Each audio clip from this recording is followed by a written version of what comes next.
Hey everyone, so today's video we're going to go over the Xbox, since that's the one that I'm most concerned with out of all of the four from the broken console lot.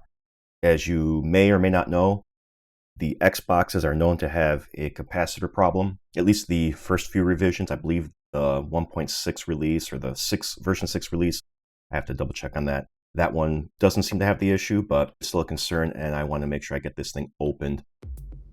Now, as you can see, there are refurbished stickers on the bottom of this console, which means someone wasn't here before. So it's possible it might have already been worked on. But we'll go ahead and we'll remove these feet, take the screws out.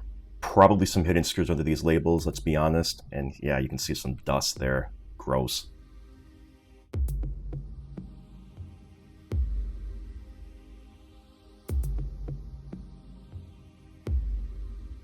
Now I should note that these are T20 screws, so you want to make sure that you have that kind of a bit.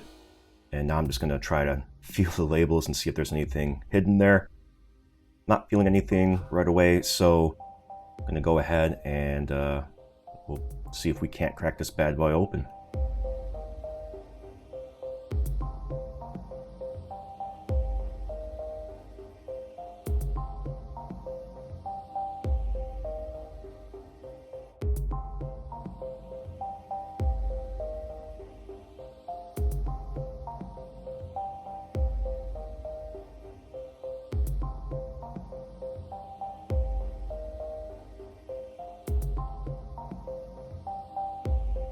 And so I'm struggling to get it open. It means there are probably some hidden screws. There's nothing under these little weird rectangles.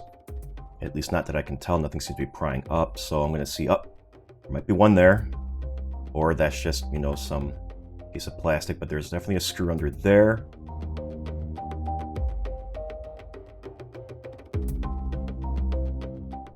And there's probably some other screws too. There might be one under that little weird warning symbol. It looks like there is.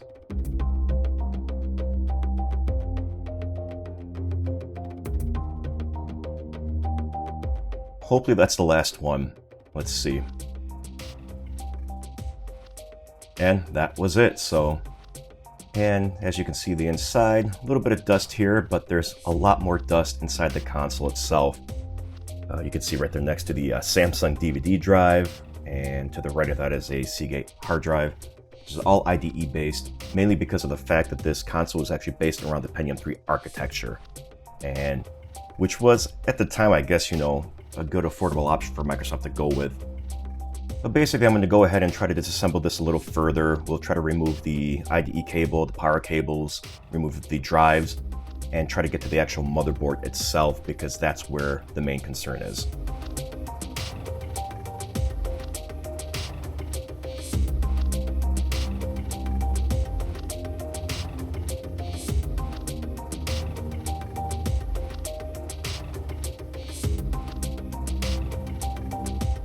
And we've got the IDE drive basically loosened up.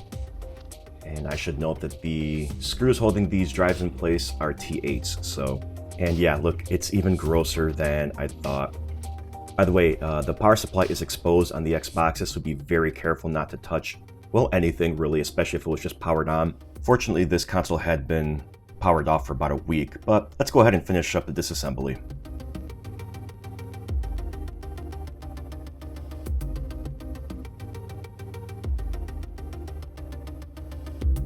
Alright, and here's the DVD drive out of the way, and I get my first look at an Xbox motherboard, at least in person.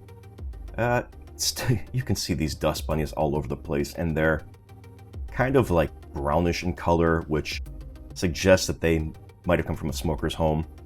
But the capacitor itself, at least the clock capacitor, looks like it's in good shape off a first glance. I'll have to take a deeper look later. But just these dust bunnies, it's gross. And I know this is an old console, it's going to collect dust. I kind of wish that people would take their systems apart from time to time and clean everything.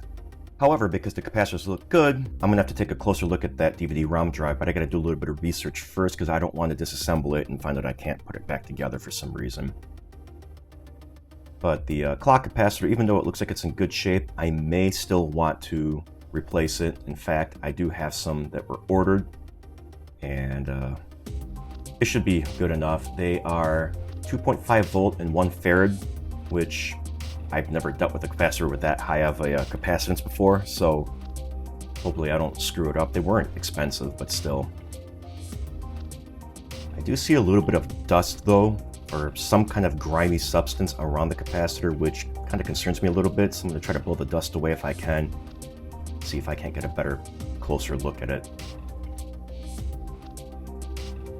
But before I take a closer look, I'm going to just examine the fan, and it seems like it spins freely, but it's definitely caked, so I'll have to clean that and possibly lubricate it. I'm not sure. I don't know if that was one of the things that was replaced when whoever refurbished it did it.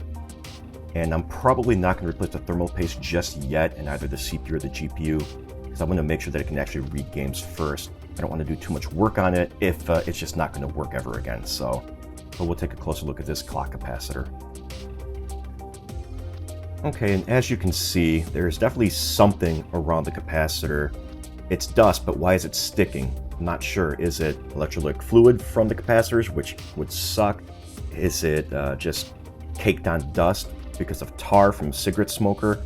Is it leftover flux from when whoever might have replaced it before, if it was replaced? I don't know, so I'm going to have to take a deeper look and see. But I also want to find out which revision of the Xbox this is, because as I said before, if it's 1.6, I might not need to replace it.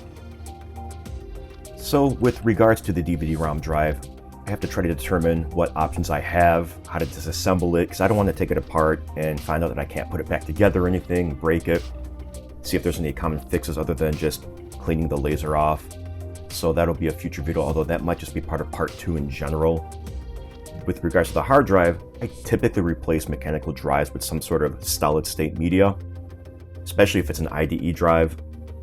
But in this case, I don't know what my options are. I don't know if any other type of device will work on here, even with adapters.